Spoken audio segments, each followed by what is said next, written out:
प्रीति की बुआ शोभा दिल्ली में रहती थी।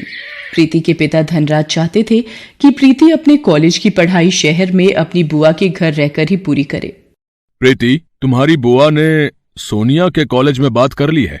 तुम अपना सारा सामान पैक कर लो, कल सुबह की तुम्हारी बस है। प्रीति, शोभा दीदी बहुत अच्छे स्वभाव की हैं, वो तुम्हारा पूरा ध्यान रखेंगी। अगले दिन प्रीति अपनी बुआ के घर दिल्ली आ जाती है। सोनिया शोभा से कहती है, मम्मी आपको मेरा ही कॉलेज मिला था इस गांव की गवार के एडमिशन के लिए। सोनिया धीरे बोलो, प्रीति बाहर ही है और वो तुम्हारे मामा जी की बेटी है। भूलो मत, तुम्हारी माँ भी एक गांव से ही शादी करके शहर आई थी।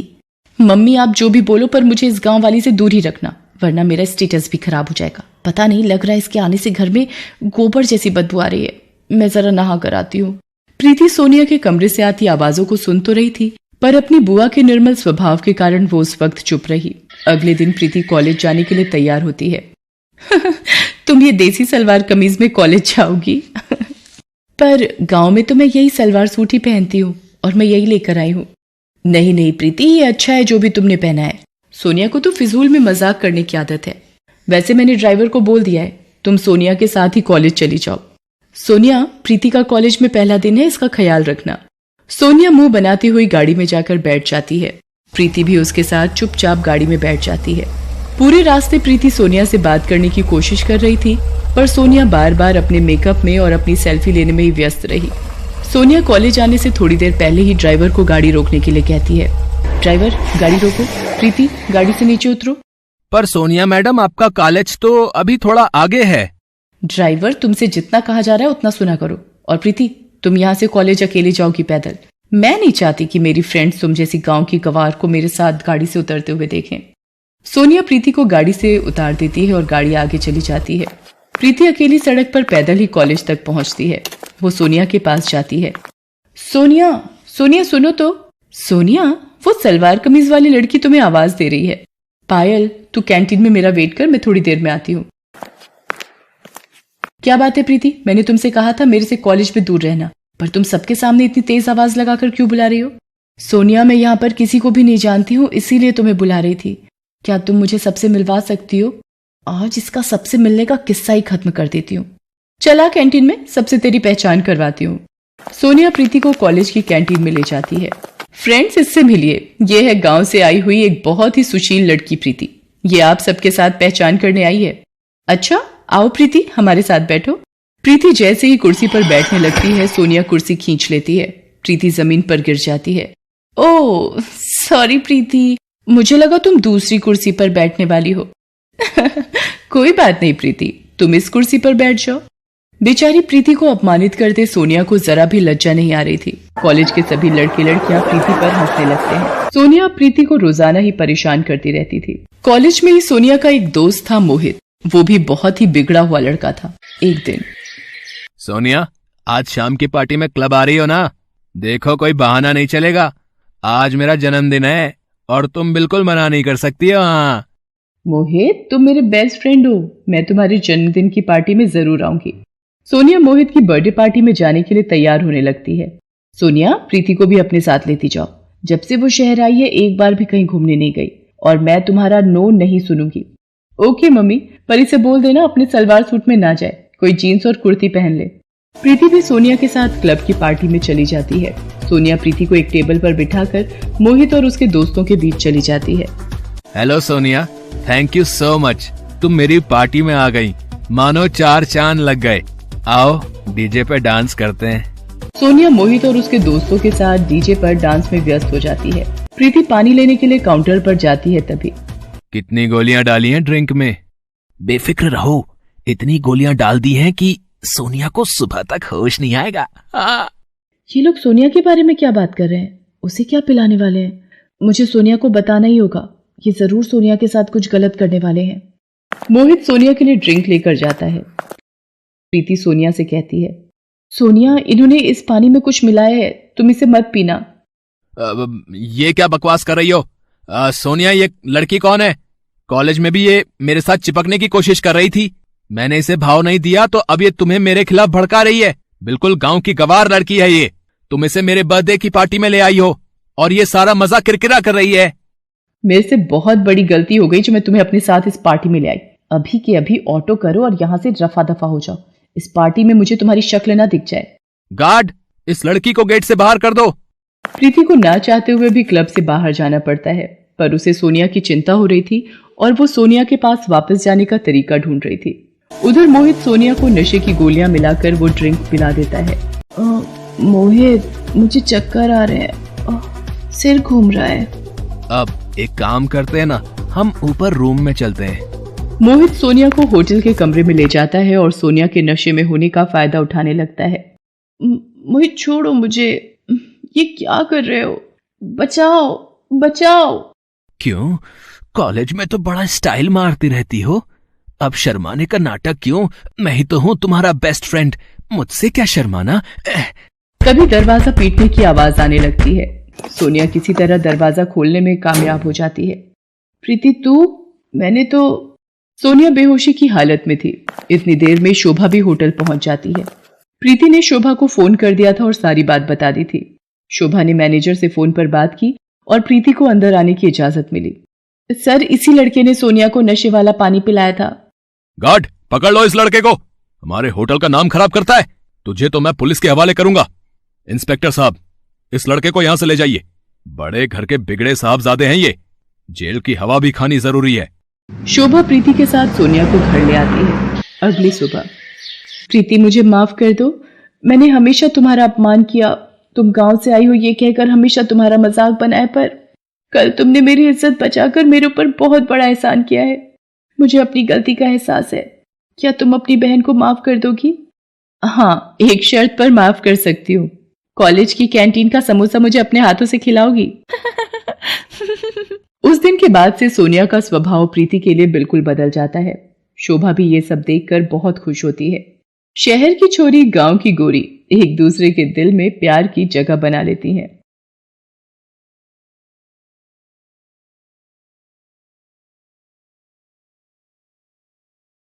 सरला अलीगढ़ शहर में रहती थी। सरला के पति की बर्तनों की फैक्ट्री थी। सरला के दोनों बेटे मानव और मोहित अपने पिता के साथ ही फैक्ट्री संभालते थे। सरला के दोनों बेटों की शादी हो चुकी होती है। सरला की बड़ी बहू रीमा एक अमीर घर से आई हुई थी। रीमा शादी के बाद बहुत सारा दहेज भी साथ लेकर आई थी, इसलिए वो और ज्यादा अपनी अमीरी पर इतराती थी। सरला की छोटी बहू दीपा बहुत ही गरीब घर से आई थी। मोहित की शादी उसके पिता शशि नारायण की मर्जी से हुई थी, क्योंकि शशि नारायण ने अपने मित्र यानी कि दीपा के पिता को मरते वक्त वचन दिया था।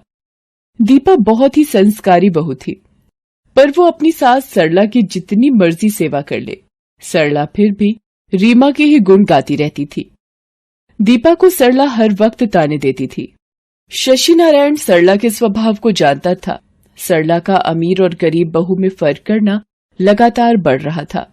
इसी वजह से रीमा भी दीपा को हर किसी के सामने बेइज्जत करती रहती थी। सरला का जन्मदिन आने वाला था। सरला के जन्मदिन पर रीमा और दीपा दोनों के परिवार वाले आते हैं। रीमा के माता पिता और भाई सरला के लिए ढेर सारे महंगे उपहार लाते हैं। रीमा का भाई सरला को उपहार में महंगा फोन देता है, जिसे देखकर सरला खुशी से फूली नहीं समाती। तभी दीपा की माँ और भाई सरला को बेडशीट, साड़ी और फलवा मिठाई उपहार में देते हैं, जिसे लेकर सरला मुंह सिकोड़ने लगती है और एक तरफ रख देती है। दीपा शर्मिंदगी महसूस करती है। तभी शशि नारायण वहाँ आता है। अरे दीपा बहू, अपनी माताजी और भाई को कुछ खिलाओ पिलाओ, दूर से सफर करके आए हैं। सरला के व्यवहार को सभी जानते थे कि वो रीमा के मायके वालों को ज्यादा पूछती थी। एक दिन अचानक शशि नारायण की तबीयत बिगड़ जाती है और हार्ट अटैक से शशि नारायण का देहांत हो जाता है। अब रीमा हर वक्त सरला को दीपा के लिए भड़काने लगी।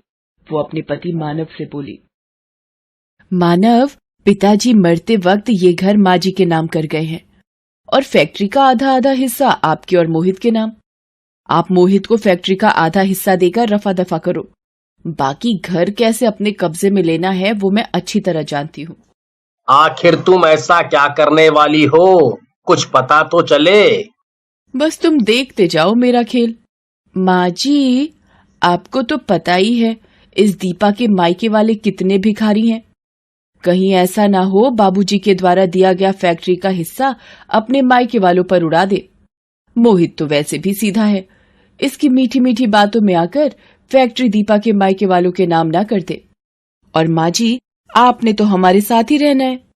आप तो जानती हो मेरे मायके वाले कितने अमीर हैं। मेरे लिए ये फैक्ट्री और घर कुछ भी नहीं, पर आपकी जान की सुरक्षा के लिए आप एक काम करो, ये घर मेरे नाम कर दो।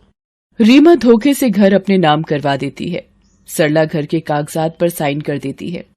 रीमा के कहने पर मानव मोहित से कहता है, मोहित देख, अब पिताजी भी नहीं रहे तो आगे हम दोनों का भी परिवार बनेगा। फैक्ट्री बेचकर दोनों आधा आधा हिस्सा बाबूजी की जायदाद के हिसाब से रख लेते हैं। तुम अपने लिए कोई घर ढूंढ लो, इस वक्त अलग होना ही सही रहेगा। पर भैया, ये घर तो माँ के नाम है ना? नहीं मोहित, मैंने ये घर रीमा बहू के नाम कर दिया है और मैं इन्हीं के साथ रहूंगी।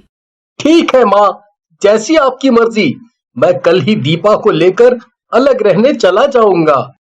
मोहित और दीपा दुखी मन से अलग घर में रहने चले जाते हैं। उन दोनों के जाते ही रीमा अपने रंग दिखाने लगती है।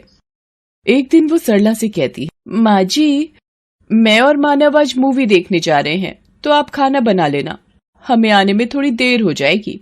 सरला उनके जाने के बाद रसोई में खाना बनाने जाती है। इतने वक्त बाद खाना बनाते हुए उसे दीपा बहू की याद आ जाती है कि दीपा सरला को गर्म गर्म रोटियां सेक कर खिलाती थी। सरला रोने लगती है क्योंकि आज वो अपने आप को अकेला महसूस कर रही थी। अब तो रीमा घर के काम भी सरला से ही करवाने लगी। एक दिन, माँ जी, मैंने आपसे बोला था कि झाड़ू पोछा सुबह जल्दी उठकर कर लिया करो। आप इतनी देर तक सोती रहती हैं, तो घर के काम निपटाने में तो पूरा दिन लगा दोगी। बहू, वो कल रात में बीपी थोड़ा बढ़ गया था, तो दवाई लेकर सोई थी। तो क्या हुआ, बीपी तो बढ़ा था, कहीं जान तो नहीं गई जो इतना नाटक दिखा रही हो? काम से बचने के लिए इस घर में रहना है तो टाइम पर काम करना होगा। रीमा बहू, तुम तो ऐसी नहीं थी, और ये घर मेरा है, मैं यहाँ से नहीं जाऊंगी। माँ जी, ये घर अब आपका नहीं मेरा है, आपने मेरे नाम कर दिया था। अब चुपचाप रहना है तो रहो इस घर में, वरना बाहर का रास्ता खुला है। सरला रोती हुई अपने पति को याद करती है। अपनी बहू दीपा पर किए अत्याचारों के लिए वो बहुत पश्चाताप करती है। उसे याद आता है वो किस तरह दीपा को ताने देती थी। वही ताने आज रीमा के मुंह से वो खुद सुन रही है। धीरे धीरे रीमा अब अपने मायके वालों को भी रोजाना अपने घर बुलाने लगी। मानव और रीमा दोनों बस रीमा के परिवार वालों के साथ सारा दिन पार्टियों और बाजारों में घूमने लगे। कभी पिकनिक पर शहर से बाहर चले जाते। सरला बिल्कुल अकेली रह जाती। एक दिन रीमा का भाई घर आता है। मानव से कहता है, अरे जीजू, ये छोटी मोटी दुकान खोलने में कुछ नहीं कमा पाओगे, कोई नया हाथ मारो। मेरी मानो तो शेयर मार्केट में पैसा लगाओ, बहुत कमाई है। और उसके लिए आपको ये घर गिरवी रखना पड़ेगा। कुछ टाइम किराए के घर में गुजारा कर लेना, फिर कुछ समय बाद जब पैसे आ जाएंगे तो इसे बेचकर एक बड़ी कोठी खरीद लेना। क्यों दीदी, मैं सही बोल रहा हूँ ना? अरे, मेरा भाई कभी गलत बोल ही नहीं सकता। सुनो जी, तरुण भैया का ये आइडिया मुझे तो बहुत पसंद आ रहा है। हम ये घर गिरवी रखकर शेयर खरीद लेते हैं। तुम लोग मेरे होते हुए ये घर गिरवी नहीं रख सकते। ये घर तुम्हारे पिताजी की आखिरी निशानी है। उनकी यादें आज भी इस घर में जिंदा हैं। माँ, रीमा और तरुण अगर बोल रहे हैं तो घर बेचने में नुकसान कैसा? हम पैसे कमाकर एक बड़ी नई कोठी ले लेंगे। वैसे भी ये घर अब पुराना हो चुका है। माँ जी, आपको अगर यहाँ नहीं रहना तो आप यहाँ से जा सकती हैं। सरला परेशान होकर घर से निकल जाती है। उसे कुछ समझ नहीं आ रहा होता कि क्या करे। वो रास्ते में ठोकर खाकर गिरने लगती है, तभी कोई उसका हाथ पकड़ लेता है। सरला मुंह उठाकर देखती है। मोहित, मेरा बच्चा, तू कहाँ था मेरे बेटे? मुझे अपने साथ ले चल। रो मत माँ, चलो घर चलो, घर चलकर सारी बात करते हैं। सरला मोहित के साथ घर पहुंचती है। दीपा उसे देखकर खुशी से फूले नहीं समाती। वो सरला के पैर छूती है और गले लग जाती है। माँ जी, आप इतने दिनों बाद, आज आपको कितने दिनों बाद देख रही हो। आपको देखने के लिए तो मेरी आंखें तरस गई। माँ जी आओ बैठो, मैं आपके लिए गरम गरम चाय बना कर लाती हूँ। मोहित जाओ ना, बाजार से गरम गरम समोसे ले आओ। माँ जी को चाय के साथ समोसे बहुत अच्छे लगते हैं। माँ जी मैं थोड़ा सा पोहा भी बना लेती हूँ, आपको पोहा बहुत पसंद है ना? बस कर बहू, इतना प्यार मत दे, मैं इस प्यार के काबिल नहीं हूँ। मोहित के बार बार जिद करने पर सरला सारी बात बताती है। मोहित और दीपा भी माँ की सारी बात सुनकर बहुत दुखी होते हैं। मोहित सरला से कहता है, माँ, अब आपको वहां जाने की कोई जरूरत नहीं है। अब आप हमारे पास ही रहोगी। हाँ माँ जी, ये ठीक कह रहे हैं, अब से आप हमारे पास ही रहो। मोहित मानव को फोन करके बता देता है कि माँ अब उनके साथ ही रहेंगी। मानव रीमा कुछ नहीं बोलते। रीमा को ये लगता है कि चलो अच्छा है, बला टली। दीपा सरला की बहुत सेवा करती है, उसका बहुत ध्यान रखती है। ये देखकर सरला की आंखों में खुशी के आंसू आ जाते हैं।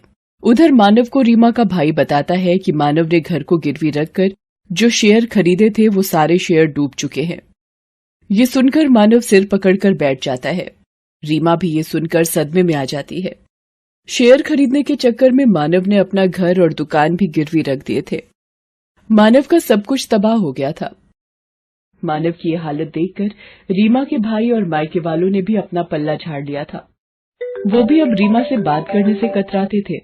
रीमा जिस मायके की अमीरी का घमंड करती थी, आज वो चूर चूर हो चुका था। बुरे वक्त में उसके मायके वालों ने भी साथ नहीं दिया। ये देखकर वो बहुत दुखी होती है। रीमा और मानव के घर खाली करने की बात जब मोहित को पता चलती है तो वो मानव से बात करता है। मोहित अपनी माँ से वादा करता है कि वो पिताजी की निशानी को किसी और हाथ में नहीं जाने देगा। मोहित पैसे देकर अपने गिरवी घर को छुड़ा लेता है। रीमा और मानव बहुत शर्मिंदा होते हैं। तभी दीपा और सरला भी वहां आ जाते हैं। माँ जी मुझे माफ कर दीजिए, आज अपने और पराये में भेद पता चल गया। मैं मायके की जिस अमीरी का घमंड करती थी वो घमंड आज चूर चूर हो चुका है। सरला अपने बहू बेटों के साथ पति की तस्वीर के आगे हाथ जोड़ती है। सरला को समझ आ चुका होता है, अमीर बहू गरीब बहू का भेदभाव घर की खुशहाली भंग कर देता है। उस दिन के बाद सरला दोनों बहुओं को प्यार करने लगी और परिवार की खुशहाली फिर से वापस आ गई।